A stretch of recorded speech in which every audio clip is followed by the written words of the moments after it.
আজকের গল্প ওরে উদ্ভট ভাবনা। আসসালামু আলাইকুম। আমি কামরুল আলম। গল্পের মাধ্যমে ভাবনা বদলাতে চাই। আমি সামিহা সিরাজ।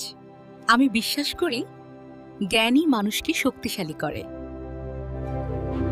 হাই, আমি ফাতেমা। আমি প্রতিদিন নতুন কিছু শিখতে চাই। আমি ইজহান। আমি সবকিছু নিয়ে জানতে আর বুঝতে খুব ভালোবাসি। আচ্ছা, জানালার পর্দাটা কেন নড়ছে? ওখানে কি কোনো ভূত লুকিয়ে আছে?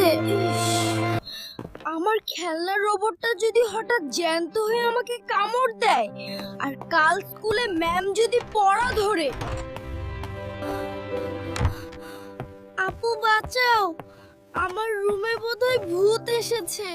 আমার মাথায় না খুব বাজে বাজে চিন্তা আসছে। দিনের বেলা? তুই তো আগে থেকেই একটু পাগল। দাঁড়া, আব্বু আসুক, আব্বুই তোর এই চিন্তার ভূত কি তাড়াবে। হয়েছে ইজান?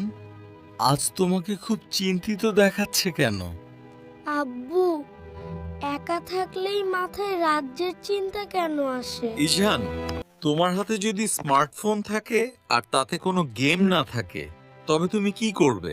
আমি সেটিংস ঘাটাঘাটি করব, উল্টো পাল্টা ক্লিক একদম করব। ঠিক। আমাদের ব্রেইনও মেশিনের মতো কাজ না দিলে নিজেই কাজ খুঁজতে শুরু করে।